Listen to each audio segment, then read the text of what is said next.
Wirecard reported 1.9 billion euros in cash. In June 2020, auditors could not find it. The money was supposed to be sitting in trustee accounts. It was not there. Within days, the chief executive resigned. Within days, the company filed for insolvency. Wirecard did not collapse because its business model failed. It collapsed because its reported assets did not exist. For years, the company projected rapid growth. Revenue expanded. Partnerships multiplied. Its market capitalization surpassed major German banks. Audited financial statements confirmed billions in cash balances, but those balances were held in third-party accounts. The problem was not competition, it was fabricated assets embedded inside a publicly listed financial institution. It collapsed because its cash did not exist. For years, the company reported strong growth. Revenue expanded. Partnerships multiplied. Its market capitalization surpassed major German banks. Audited financial statements confirmed billions in cash balances, but those balances were held in third-party accounts. In June 2020, auditors could not confirm 1.9 billion euros. The cash was missing. Within days, the chief executive resigned. Within days, the company filed for insolvency. The problem was not competition, it was fabricated assets embedded inside a publicly listed financial institution. Wirecard began as a German payment processor focused on digital commerce infrastructure. It operated within the expanding European online payments market. As e-commerce volumes accelerated in the early 2000s, transaction processing demand increased. Merchants required cross-border payment solutions that traditional banks were slow to provide. Wirecard positioned itself as a technology-driven alternative. It emphasized speed, integration, and international reach. This positioning differentiated it from conventional financial institutions.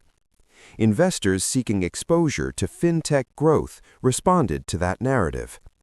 Reported revenues increased year after year. Transaction volumes expanded across European merchants. The company presented itself as an infrastructure layer behind online commerce. Its systems processed payments invisibly to end consumers. Scale became central to its valuation story. International expansion became the next strategic objective. Wirecard entered Asian markets through partnerships and acquisitions. It described these markets as high-growth digital payment corridors. Cross-border transaction capability was highlighted in investor presentations. Management emphasized diversification across geographies. Each expansion announcement reinforced the growth narrative. Financial statements reflected increasing revenue contributions from abroad. The company framed itself as a global payments platform. That framing supported higher valuation multiples. Institutional investors began to treat Wirecard as a structural fintech winner. Analyst reports referenced secular growth in digital payments. Comparisons were made to global payment processors. Market capitalization rose steadily. The company gained increasing media visibility within Germany. Its leadership was presented as technologically progressive. Investor conferences reinforced the expansion thesis. Projected earnings trajectories supported bullish outlooks. In 2018, Wirecard was admitted into Germany's DAX index. It replaced a traditional industrial firm in the benchmark. DAX inclusion required institutional eligibility and scale. Passive index funds were required to allocate capital accordingly. This automatic capital flow strengthened market stability around the stock. Institutional validation reduced perceived business risk. Wirecard became embedded in pension and ETF portfolios. The company's public image shifted from challenger to establishment. Financial press coverage emphasized innovation. The narrative of European fintech leadership solidified. Few questioned the internal architecture behind reported growth. Cash balances reported on the balance sheet appeared substantial. Those balances were presented as evidence of operational strength. Audit opinions remained unqualified. Revenue expansion appeared consistent with reported liquidity. The structure seemed coherent from outside review. Growth, scale, and institutional endorsement formed a reinforcing cycle. Scrutiny diminished as legitimacy increased. Structural takeaway: institutional validation can reinforce growth narratives before verification architecture is fully examined. Following its domestic expansion, Wirecard intensified its international strategy. Management emphasized emerging markets as drivers of future transaction growth. Asia became central to this expansion narrative. The company acquired regional payment processors to accelerate market entry. These acquisitions were presented as infrastructure extensions. Revenue contributions from Asia began to represent a meaningful portion of reported totals. Investor materials described high-margin transaction flows from these regions. Cross-border settlement complexity increased alongside expansion. Wirecard positioned itself as a bridge between European merchants and Asian consumers. The structure relied on partnerships with local entities. Some markets required regulatory intermediaries to process transactions. Wirecard introduced third-party acquiring partners to operate in restricted jurisdictions. These partners processed payments on behalf of Wirecard. Revenue was recognized through contractual agreements with these intermediaries. This arrangement expanded reported transaction volumes without direct operational control. Geographic diversification strengthened the appearance of resilience. Reported margins remained stable despite increasing structural complexity. Investor presentations framed this model as scalable and asset-light. However, operational transparency decreased as intermediaries multiplied. Cash settlement flows moved through layered banking relationships. Trustee arrangements were used in certain jurisdictions. Cash balances were sometimes held outside Germany. These balances were reported as unrestricted corporate liquidity. Confirmation of funds often depended on external documentation. Direct bank verification was not always centralized. The expansion model required trust across multiple counterparties. Regulatory oversight varied across jurisdictions. Internal compliance systems expanded to match geographic reach. Yet the control architecture remained fragmented. Revenue aggregation across regions masked underlying operational dependencies. Analysts focused on consolidated growth metrics. Few examined the structural mechanics of third-party processing.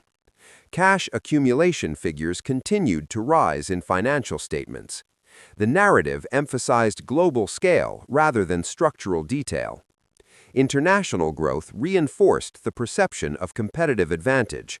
Valuation models incorporated continued expansion assumptions. Capital markets rewarded reported performance. The company's stock price reflected confidence in execution. Institutional investors interpreted geographic reach as risk diversification. Operational opacity increased gradually. Trust became embedded within contractual relationships. Verification relied on representations from intermediaries. External audit procedures referenced documentation supplied by partners. As expansion accelerated, internal oversight became more complex. Scale magnified the distance between reporting and verification. The architecture functioned as long as counterparties affirmed balances. Growth metrics overshadowed control concentration risk. Structural takeaway: international expansion increased scale while embedding verification dependence across layered intermediaries. The third-party acquirer structure became central to Wirecard's reported profitability. In certain jurisdictions, local regulations restricted direct foreign payment processing. Wirecard addressed this constraint by contracting regional partners. These third-party acquirers processed transactions on Wirecard's behalf. Revenue recognition relied on settlement reports provided by these partners. Transaction volume data flowed upward through contractual reporting channels. Wirecard consolidated this data into group financial statements. The model expanded geographic coverage without direct licensing in each market. This structure reduced capital intensity at the operating level. However, it increased dependence on external verification. Margins attributed to third-party operations were substantial. A significant portion of group profits originated from these arrangements. The complexity of the structure was not easily visible in consolidated reports. Investors saw aggregated revenue, not intermediary mechanics. Cash flows associated with these operations were reported as held in trustee accounts. These accounts were described as safeguarding settlement balances. The trustee structure was presented as compliant with local regulations. Control over the funds depended on contractual assurances. Direct operational oversight was limited by jurisdictional boundaries. Financial reporting reflected balances confirmed through documentation. Auditors reviewed confirmation letters provided by trustees. These letters stated that funds were held on behalf of Wirecard. Independent verification often relied on correspondence rather than direct bank system access. As transaction volumes grew, reported cash balances increased proportionally. The relationship between reported profit and reported liquidity appeared coherent, yet both figures depended on representations from third parties. The internal control environment extended across multiple countries. Each intermediary introduced another layer of reporting reliance. The structural distance between transaction origin and consolidated statement widened. Risk aggregation occurred at the reporting level rather than operational control level. Management presentations described the structure as efficient. Operational detail was summarized rather than dissected. The DAX index membership reinforced institutional credibility. Large investors interpreted scale as evidence of maturity. Few demanded granular disclosure of third-party economics.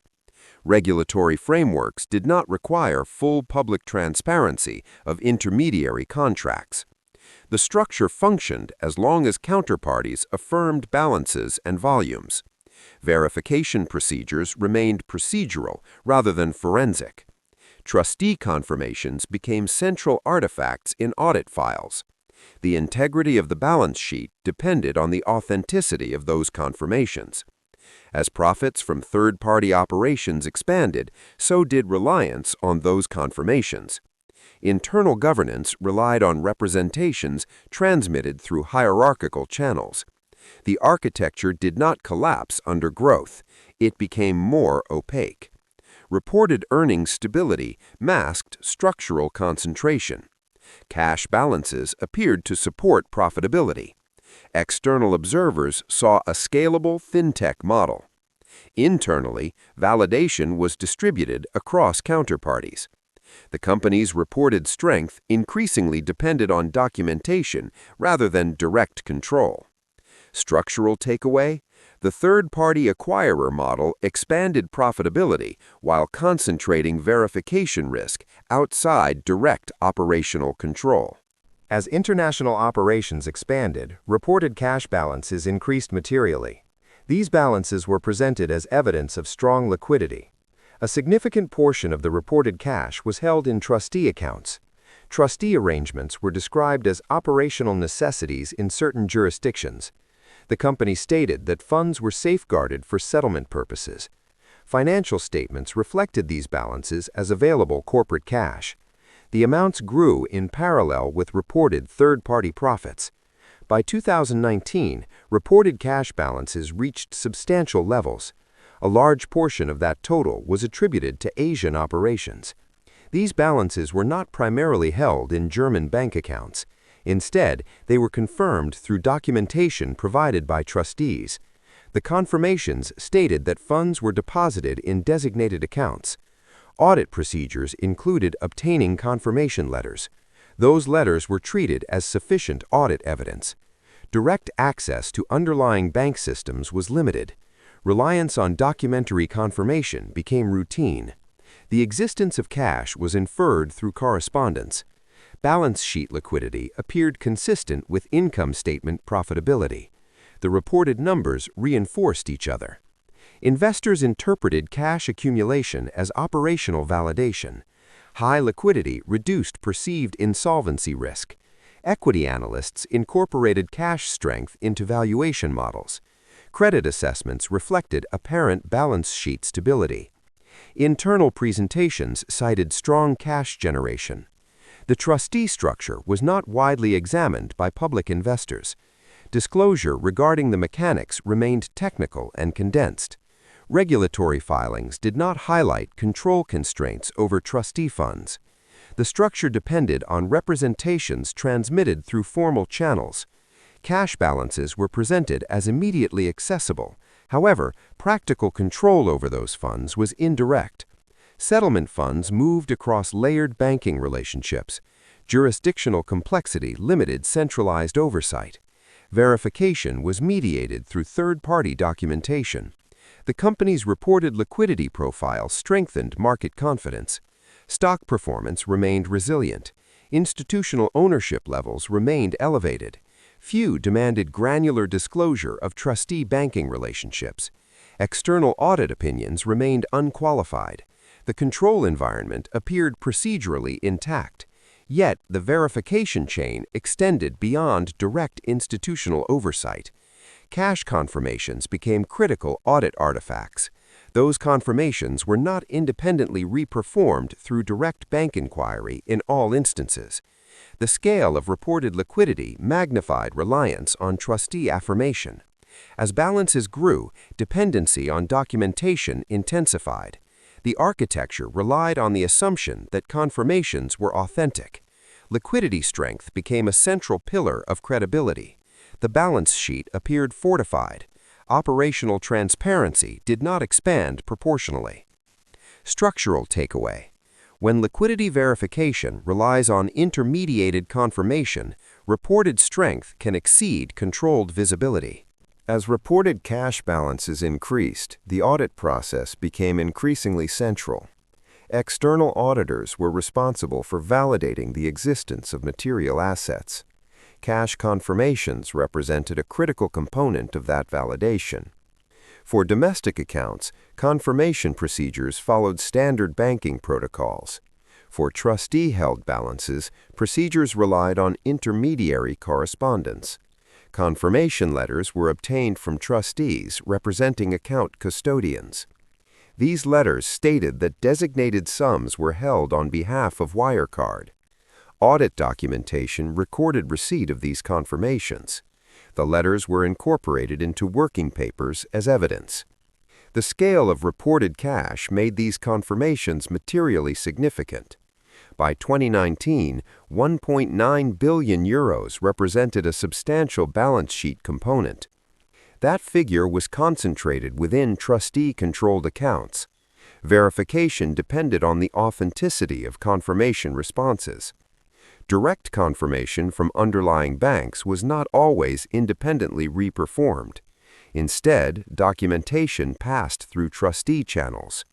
This introduced reliance on representations external to primary banking systems. Audit standards require reasonable assurance, not absolute certainty. Reasonable assurance in this context relied on document-based confirmation. The trustee structure was presented as compliant with jurisdictional regulation. Auditors evaluated the control environment through procedural testing. Internal controls were assessed at a consolidated level. However, operational custody of funds remained external. The verification chain extended beyond the firm's direct control boundary. Audit opinions continued to state that financial statements were fairly presented. Each annual audit reinforced investor confidence. Institutional ownership remained stable. Equity research cited strong liquidity metrics. Credit risk models incorporated reported cash balances. The audit process did not publicly flag unresolved discrepancies. Questions raised in prior reporting cycles did not trigger qualified opinions. Documentation appeared complete within audit files. Yet completeness depended on the reliability of intermediary responses. The more complex the structure became, the more critical confirmation integrity became. Concentration risk emerged within the verification architecture. A single control failure could undermine reported liquidity. However, as long as confirmations were provided, the structure appeared intact. Audit review procedures remained procedural rather than investigative. Trustee confirmations were treated as formal evidence. No immediate contradiction appeared within consolidated accounts. Market perception equated unqualified audit opinions with asset certainty. Scale amplified the importance of verification discipline. The reported liquidity profile supported continued valuation expansion.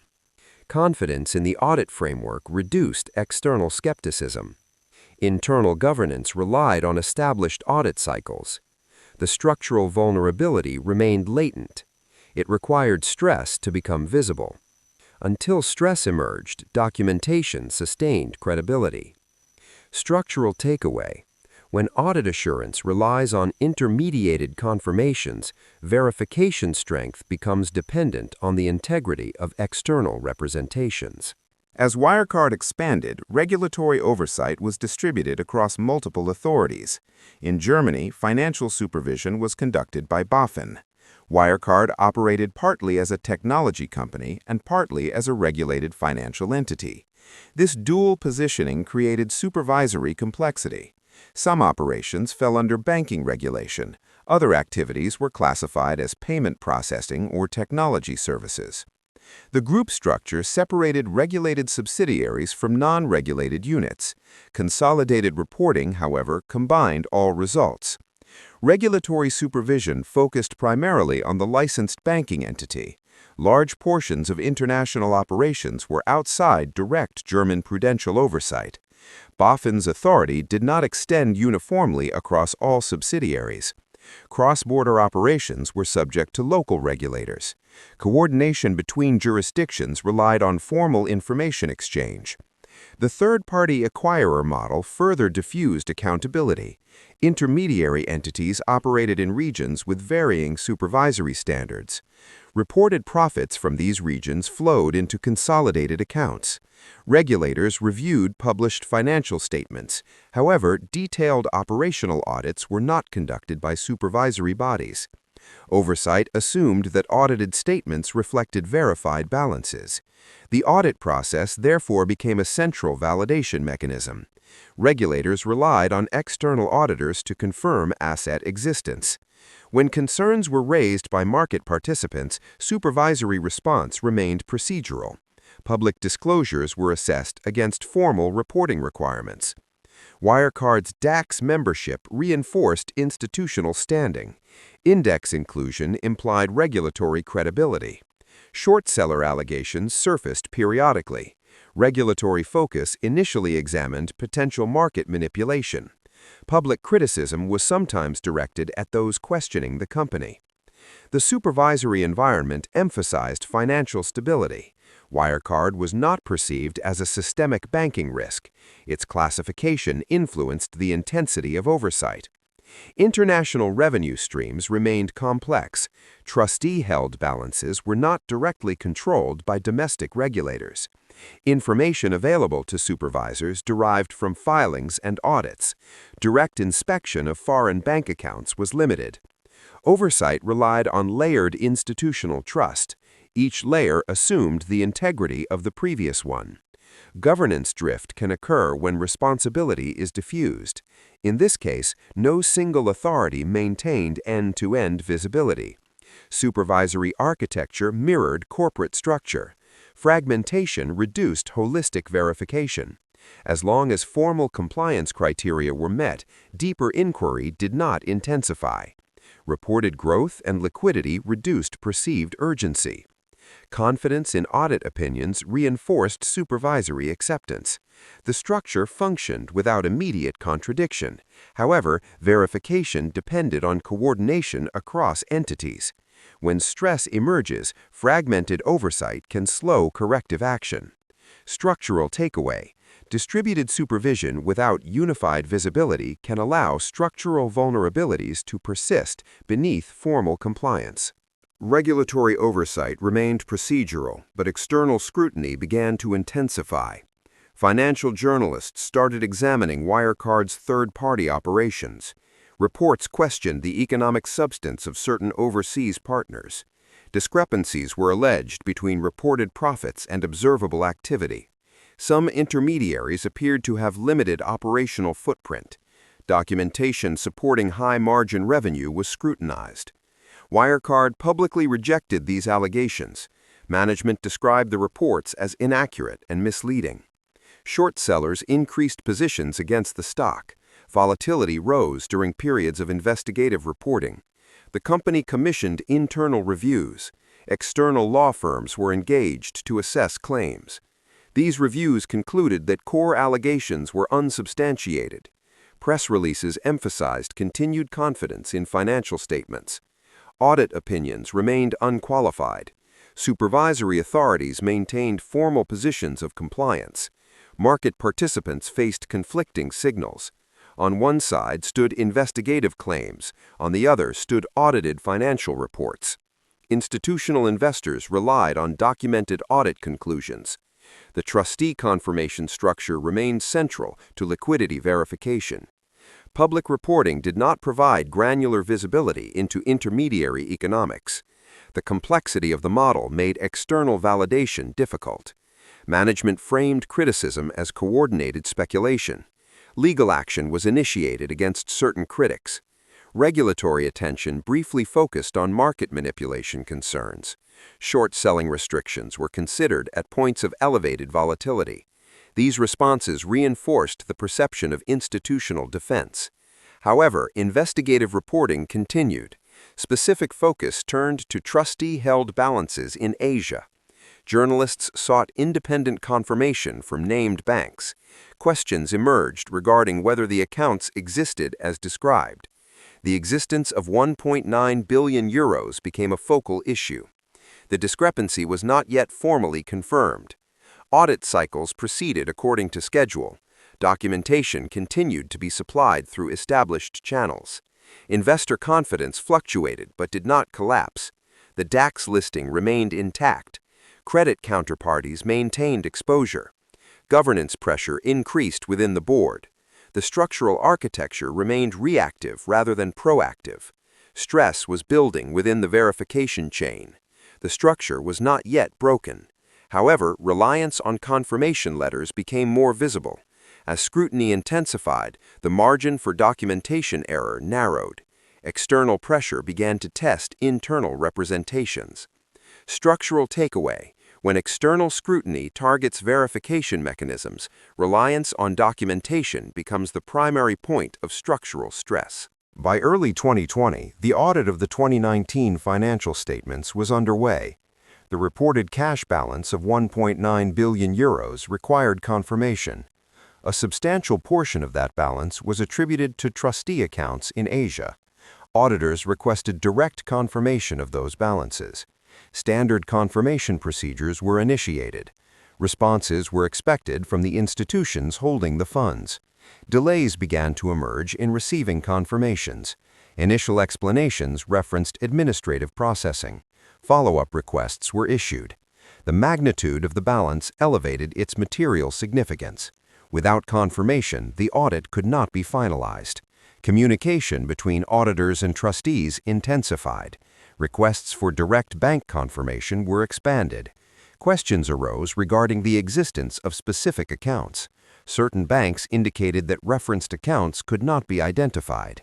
Documentation provided by trustees was re-examined. The chain of correspondence was scrutinized. Concerns shifted from delay to authenticity. The absence of direct confirmation introduced material uncertainty. The audit opinion could not be issued without sufficient evidence. Wirecard publicly announced that the audit was delayed. Market reaction began to reflect elevated uncertainty. The reported liquidity position was now under formal verification stress. Internal governance discussions accelerated. Management sought clarification from counterparties. Trustee representations were revisited.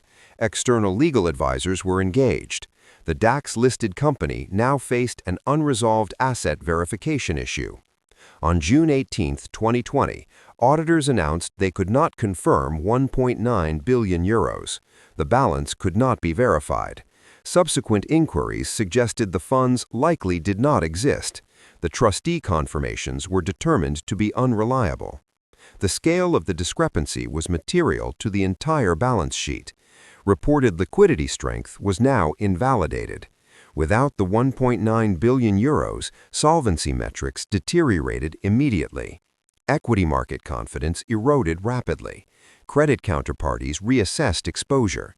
The chief executive resigned shortly thereafter. The board acknowledged that the reported cash was missing. The audit process had reached a structural failure point.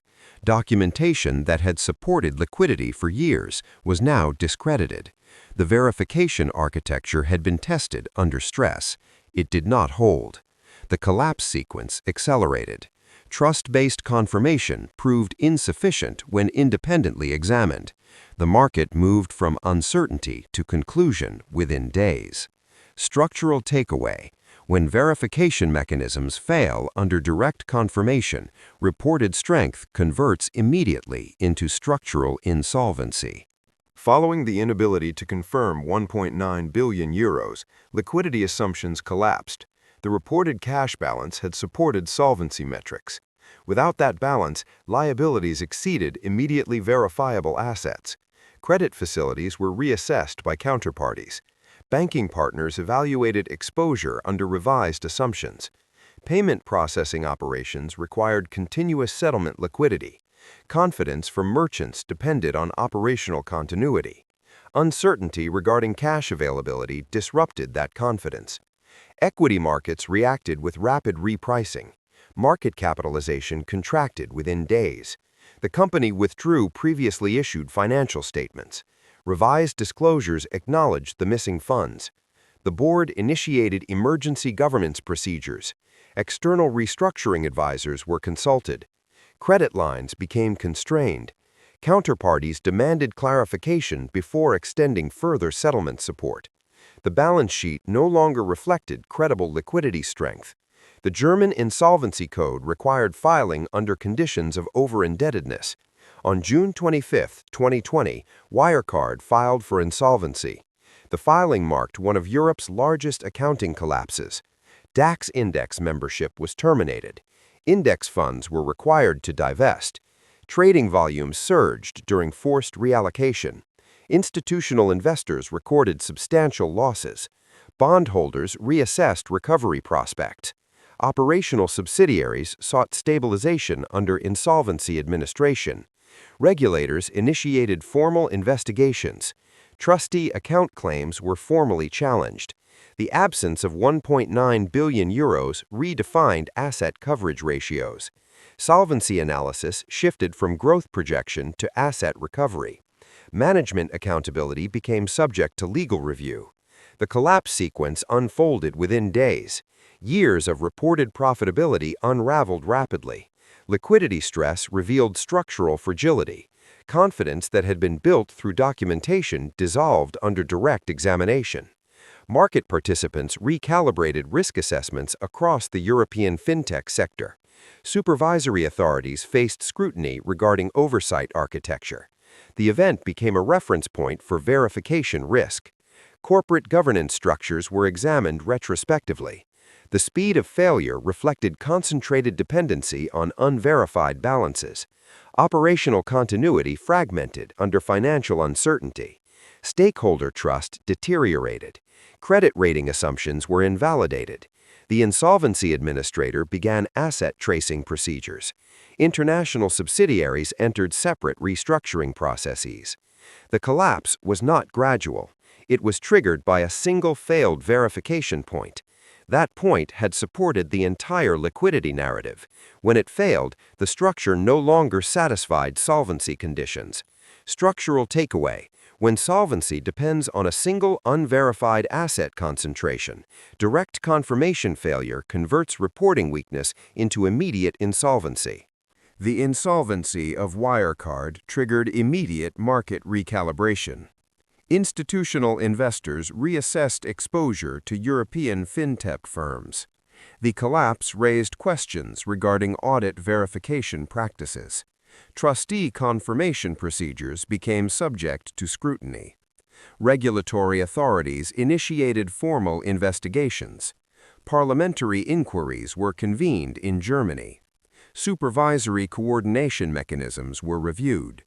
BaFin's oversight structure became a focal point. Questions emerged regarding the balance between market stability and investigative response. The DAX index revised eligibility standards. Index governance criteria were tightened following the event. Audit firms faced reputational evaluation. Procedures for confirming third-party cash balances were reassessed. Global accounting standards bodies examined confirmation protocols. Corporate boards across Europe reviewed internal control frameworks. Trust-based verification processes were reconsidered. Institutional investors demanded enhanced disclosure on cash custody structures. Analyst models began incorporating verification risk premiums. Fintech valuations reflected heightened governance sensitivity. Cross-border regulatory cooperation mechanisms were strengthened. The insolvency administrator pursued asset tracing. International banking correspondence was examined for authenticity. Legal proceedings were initiated against responsible executives. The case became one of Europe's largest accounting scandals. However, beyond legal accountability, structural questions remained.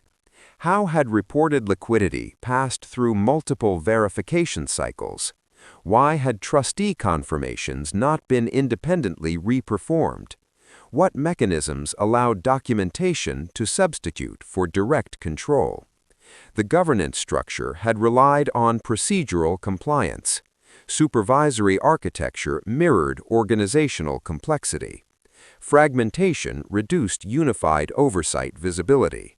Audit assurance relied on formal confirmation artifacts. Market confidence had equated documentation with certainty. When confirmation failed, documentation credibility collapsed. The insolvency exposed the concentration of verification risk. Reported strength had rested on external representations. Scale amplified the consequences of a single control weakness. Regulatory reform discussions emphasized direct confirmation channels. Audit standards incorporated enhanced skepticism toward intermediary documentation. Corporate governance frameworks emphasized independent asset verification. The event reshaped risk perception within European capital markets. DAX inclusion was no longer interpreted as implicit validation. Institutional investors recalibrated due diligence depth.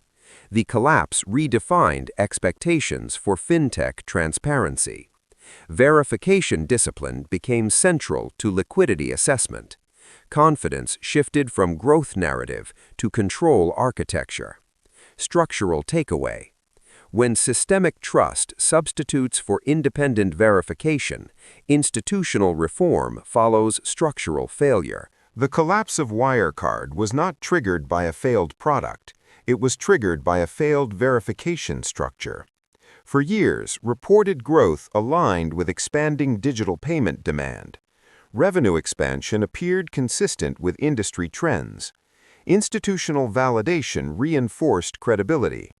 DAX inclusion signaled establishment acceptance. Unqualified audit opinions reinforced confidence. Regulatory oversight confirmed procedural compliance. Each layer of institutional endorsement reduced skepticism. Yet beneath that endorsement, verification relied on intermediated confirmation. Trustee letters substituted for direct banking control. Operational custody of cash was external to consolidated oversight. Profitability from third-party acquirers depended on reported balances. Liquidity strength depended on trustee representations. Audit assurance depended on document authenticity. Supervisory oversight depended on audit conclusions. Investor confidence depended on reported liquidity. The structure functioned as long as each layer trusted the next. No single authority maintained end-to-end visibility. Fragmentation diluted direct accountability. Scale magnified dependency on confirmation integrity. As reported balances increased, verification concentration intensified. The architecture appeared stable under routine conditions. Stress introduced direct confirmation requirements. When confirmation failed, the structural weakness surfaced immediately. The balance sheet contracted in a single disclosure. Liquidity assumptions reversed. Solvency metrics deteriorated. Market capitalization adjusted to revised reality. The collapse unfolded rapidly because dependency was concentrated. Years of reported profitability could not compensate for missing assets. Documentation credibility proved insufficient without independent control. Institutional reform followed structural exposure. Regulators reviewed confirmation protocols. Audit firms reassessed third-party reliance standards. Corporate boards strengthened oversight of cash custody. Investors recalibrated trust thresholds. Fintech valuation frameworks incorporated governance risk. The case became a reference point for verification architecture. Corporate resilience depends on direct control over critical balance sheet assets. Incentive structures influence disclosure behavior. Governance determines the depth of oversight. When verification depends on trust without independent control, scale magnifies deception. Corporate collapse is structure meeting stress. Structural takeaway: sustainable institutional credibility requires independent verification, unified oversight, and direct control over critical balance sheet assets.